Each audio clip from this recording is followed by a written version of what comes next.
Hello everybody, this is Seto Kaiba from your Yu-Gi-Oh! Chat channel, and I'm going to talk about this duel I had with the deck that's coming out, because Taking on Galaxy is coming out. I guess everybody wants to know about the next deck that's box that's coming out, and that's Judgment of the Light. And I'm going to talk about uh, War Gods, how they work, and everything. So, what I want you to take away from this video when I'm done is understand that older decks like Gravekeepers, if properly run, can still beat newer decks out there, okay? My Gravekeeper deck has beaten Evil Swarms. I see Gravekeepers actually doing pretty good lately. But as long as you don't run into a Dark World deck, then you're like, oh, lovely. But even still, you can do some damage. Um, but what I want you to take away is understand that older decks can still beat newer decks.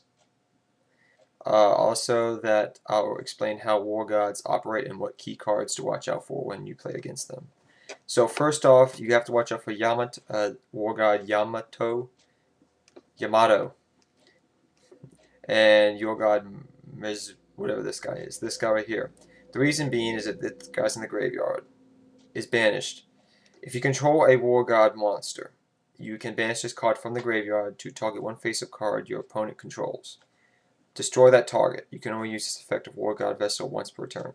So, it can pretty much destroy a monster. And this guy searches out War Gods. He's a searcher. He's a kind of like a Stratos for War Gods. He's an 18 attack.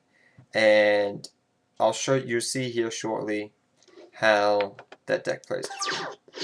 So he draws into this card. And this is the card that you have to watch out for with War Gods.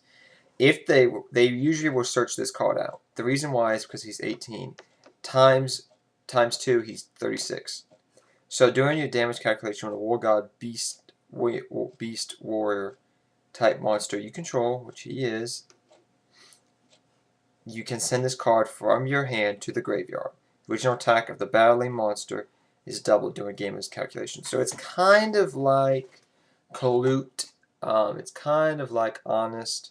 It's more like Honest than Colute, but it's kind of like one of those type of cards.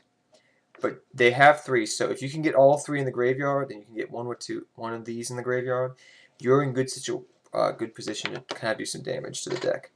But this combination with this is the most potent way they win. So watch.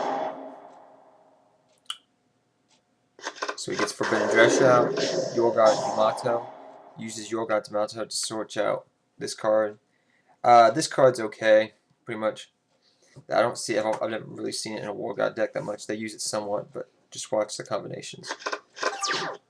So I draw. I get Necro Valley. I activate Necro Valley. Summon Assailant. Attack. That's what you got to watch out for.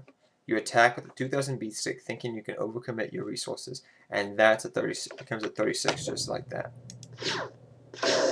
So I place down Spellcat Magician Circle because I'm like, well, even if he tries to destroy, I could probably use Visionary. Then he gets his War God Exceed out. It's a pretty good card overall, but the attack is what hurts it. So he attacks me for 24. I'm like, okay. I draw. I get another Assailant. I activate Solidarity, which is my new tech card. I'll talk about this later. But it really helps in combination with Necro Valley, because I get a 500 boost and an 800 boost a piece. So I pretty much run around with 28 beat sticks, which is really insane. If I have Burden on the field and he's not, trying to attack me with regular cards, he can't. So it's a very good combination. But this is what happens. So I attack. I use Assailant's effect. He decides to discard.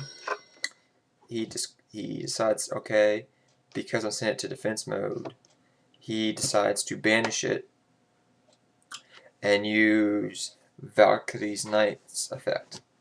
So he banishes it. That's kind of insane, but I guess he wanted to because he wanted to keep an Exceed monster beat stick. So I chain it with Magician Circle to get out Visionary, which they don't run spellcasters that much unless they run a random effect Veiler. So he summons that. I attack over it and attack for 35 direct, like a boss.